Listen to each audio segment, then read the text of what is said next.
Yeah, they're good. I mean, I've watched enough film. This is going to be one of the tougher teams we played. They've got the number 2 offensive rebounding rate in the country behind Texas A&M. We've played A&M.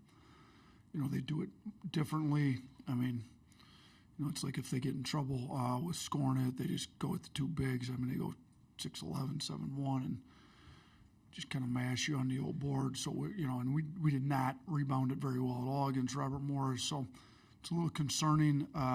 We have rebounded it well against some of the better offensive rebounding teams in the country, like Texas A&M and Houston.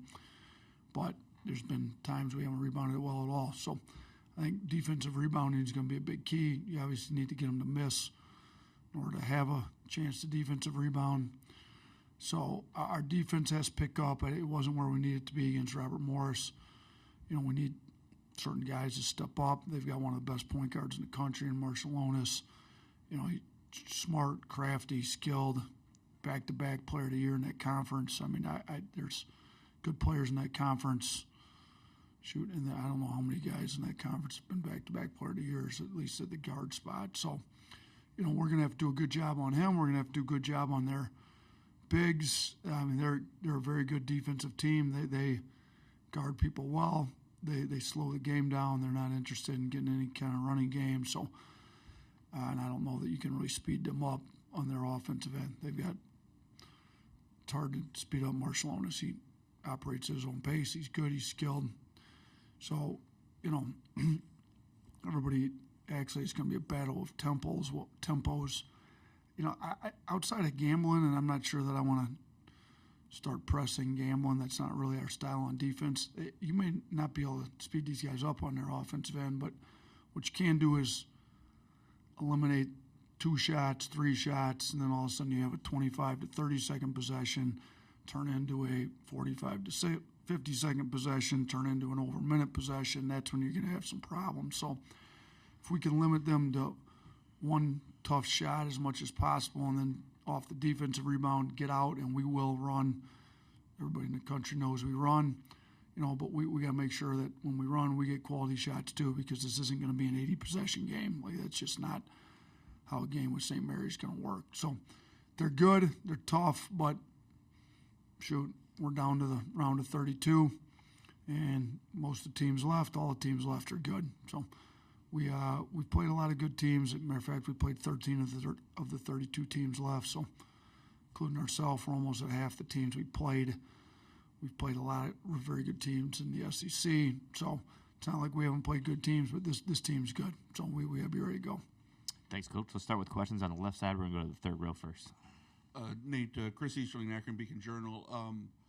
You talked about the physicality and handling, what you can do to handle St. Mary's physicality. Against Vanderbilt, it seemed like they really got into Vandy's legs as the game wore along.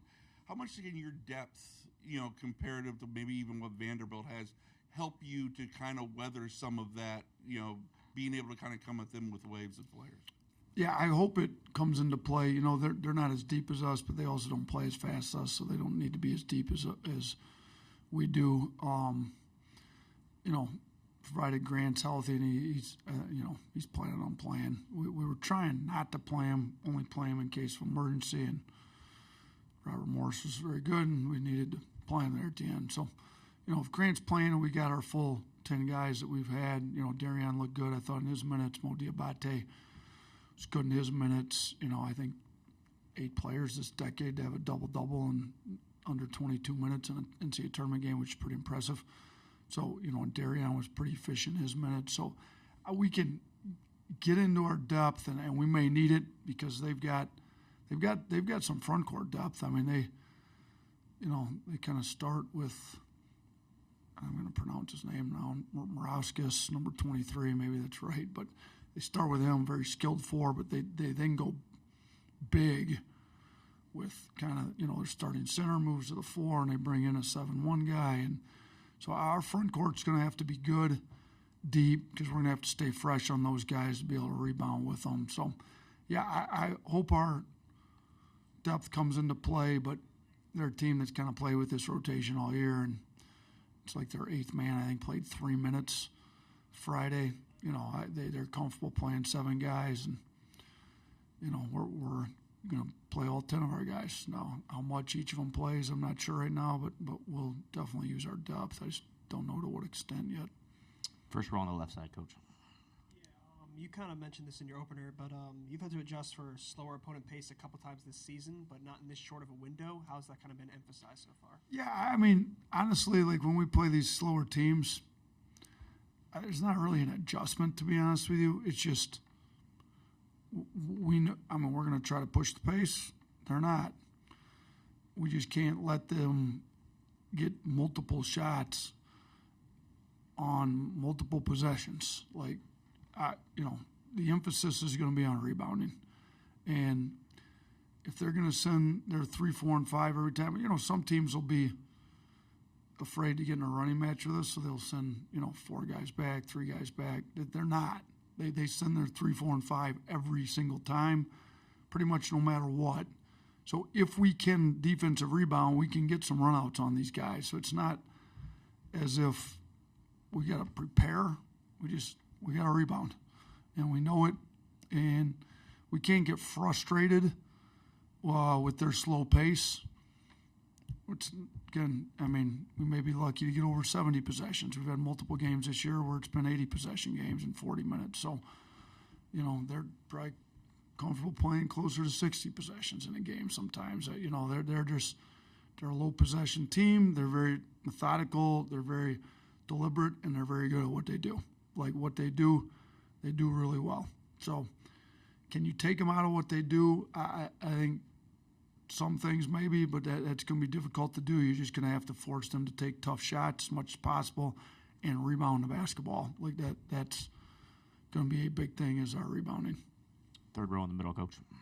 Nate, Ron Krychek from the San Francisco Chronicle. You mentioned Marciulionis. What do you think about that point guard matchup and sort of the contrast between him and Mark? And I'm also curious how much or what you remember about Marciulionis' dad as an NBA player. Yeah, every time I think of Marciulionis, I think of Sarunas, and Stephen, our SID, said Augustus. It's like, who are you talking about? Like, it's been Marciulionis in my head the whole time. His dad was really good. I mean, I loved watching his dad play. So, he could really shoot. He's crafty, he's skilled, he's tough. I mean, I loved watching him play. Augustus is good. I mean, he's talented, and I think you're talking about the matchup with him and Sears. I mean, Sears is a little smaller. Sears had a chance to score more points because we play at faster pace. If Marciulionis played in our pace, he'd probably score more points, but he's very good at what they need him to do. I mean, he finds those bigs on rolls. He carves you up in your pick and roll coverage. We're talking about what pick and roll coverage you play on him. Like, there's no great pick and roll coverage for him, because whatever you use against him, he's gonna exploit it to some point. So he's smart, he's tough, he's crafty, he hits big shots in big games for him, and he knows how to run their team, and it's hard to get him, out of his rhythm. So I mean, you can tell he probably grew up watching a lot of basketball, watching his dad and all the NBA players play, and I don't know the kid at all. I've watched him on film, and I have a bunch of respect for him, but I think he's a really good player.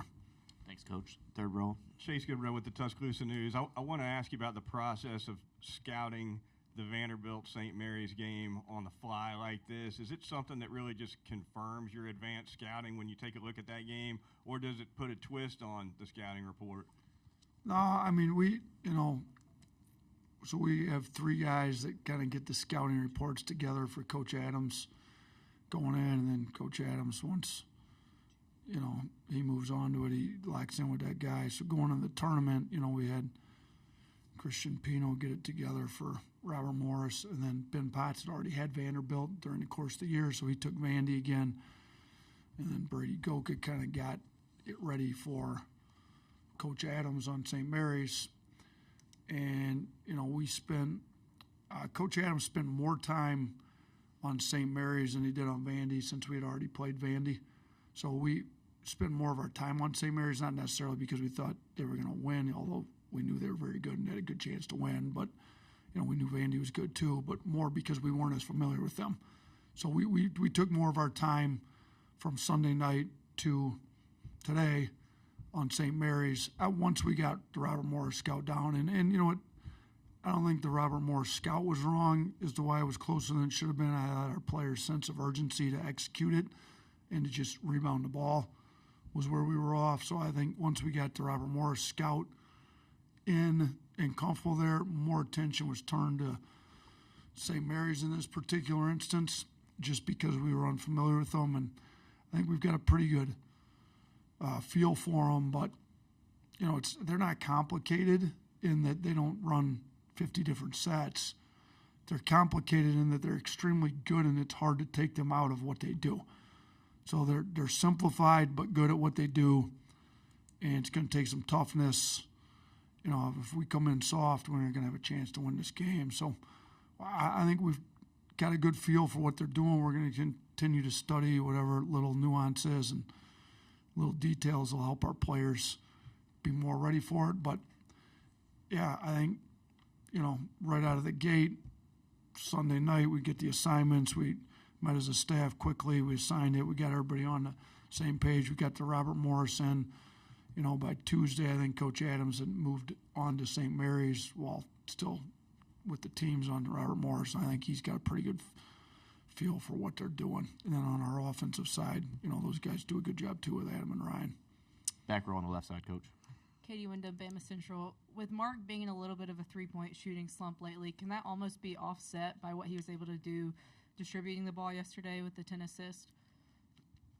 Listen, I got a lot of respect for Mark late in the year this year, because there's times where in the past with his shooting slump he would have been ready to kind of feel sorry for himself, not fight through it as well. I think he's done an unbelievable job showing how competitive he is, how much he wants to win, how tough he is mentally.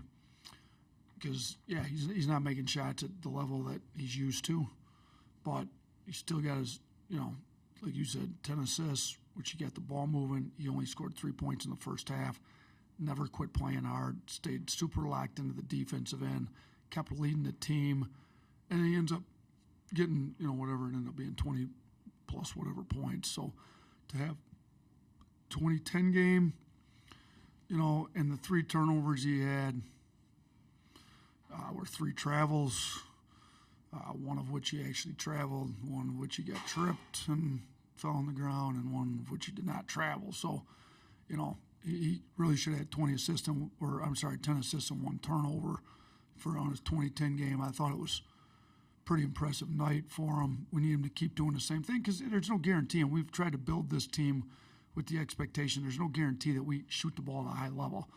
We've got to build the team to win when 3-point shots aren't dropping. Him getting downhill, getting to the free throw line, distributing the ball to our bigs, I think was big, and it's what we need to keep doing. Hopefully the shots start dropping here low soon for everybody. Thanks, Coach. Back-to-back questions in the fourth row on the right side. Yeah, Coach, I asked this to Mark Byington the day before. He played St. Mary's about, is it easier for a slower-paced team to slow down a fast-paced team, or a fast-paced team to speed up a slower-paced team? He said what you said earlier, that the slower-paced team has the advantage in that regard. I'm good at asking dumb questions, so I'll ask a dumb one. Why is that the case? Yeah, I don't know if it's a dumb question. I would say this. It depends on how the fast-paced team gets their pace. Like, if you're a pressing, trapping, running team, I think you can speed the other team up. Now, it's like, what are you willing to give up on defense? Like, are you willing to give up open shots and layups and that to get the pace going? You can speed anybody up. Like, trap you. If I don't get a turnover in the first trap, you get a layup. Well, we could play 160 to 150. I mean, there's high school teams and JUCO teams I've seen. Like, but I'm not comfortable giving up layups, open shots, gambling to get the pace going.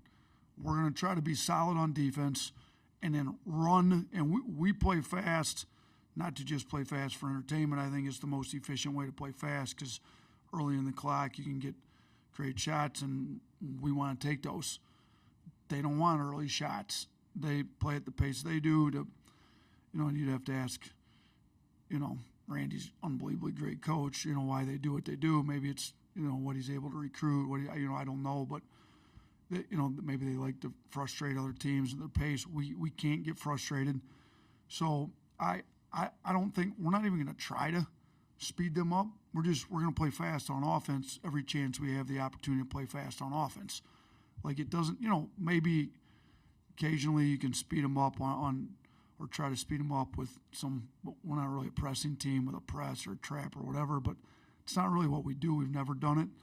We still get the number one tempo in the country, and we haven't really tried to speed anybody up all year on the defensive end, if you will. It's just, can you get stops, get the first rebound, and get out, because they are sending three, and I do think we have better athletes.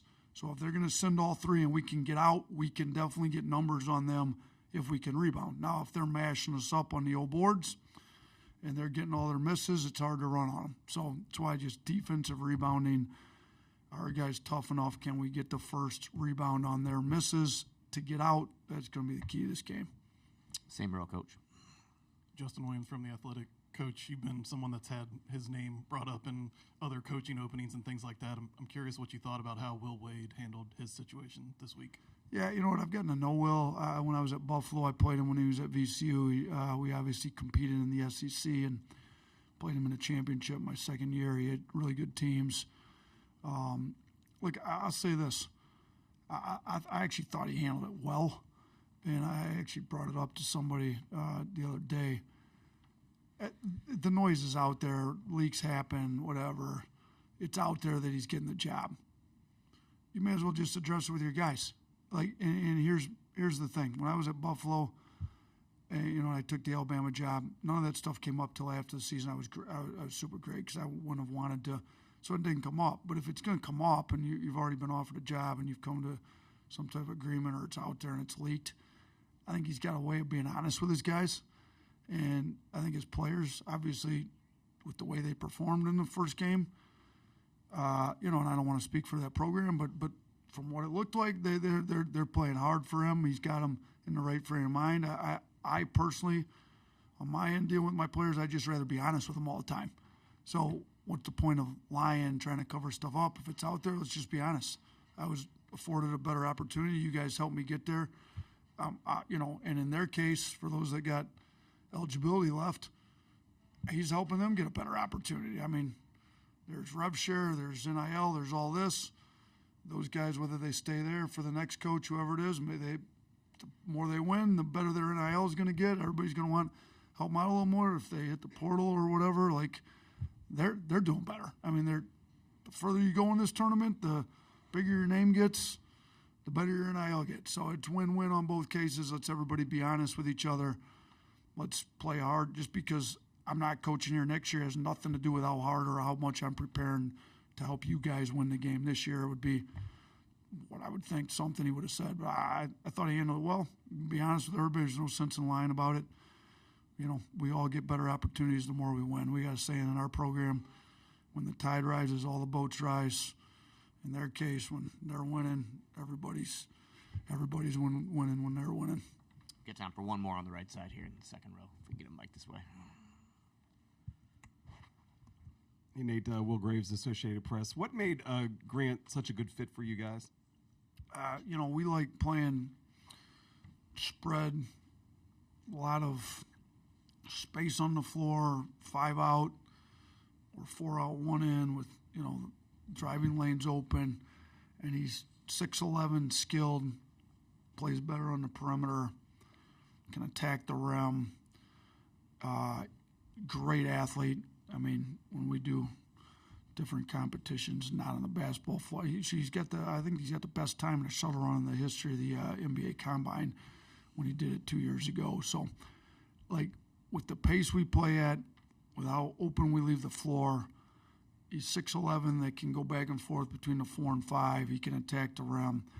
Offensively, it made a lot of sense. Defensively, when we want to put him at the 5 and kind of really stretch the floor out, he can guard other teams' 5s well. He rebounds it well. I mean, he had a clip a couple games ago. He grabbed a defensive rebound, pushed it up, 1-2 dribbles. Guard tried to take it, wraps around his back, behind the back, finds Youngblood in the left corner for a wide-open transition 3. I don't know how many 6'11" guys in the country can do that, but him rebounding, pushing the pace, him playing on the perimeter on offense, him being able to, we can be big on defense, play him at the 4 because he's skilled enough to play the 4 for us, allows us to, have good defense, and keep him at the 4 with some size, and we can play him at the 5 some too. So I think it's been a really good fit overall. He's had some injuries through both years that have kept him from maybe progressing as much as you would like to have seen, especially with his shot, maybe because he just hasn't been able to put as much time in outside of practice, trying to rest. Like even now, he can't do that much, trying to make sure he's ready to go. But, I hope he gets a chance playing the NBA. I think he's got a chance. I think he's that skill level at his size. He's going to have it. Maybe he has to climb up a different route. Maybe he's got to be a two-way and get there that way. But I think he's got a chance if he can stay healthy and really get his shot down. So I think he's been a great fit. We run an NBA offense. He's skilled big that NBA teams are looking for. We're looking for guys that make sense in an NBA offense, and he's that. Coach, thanks for your time.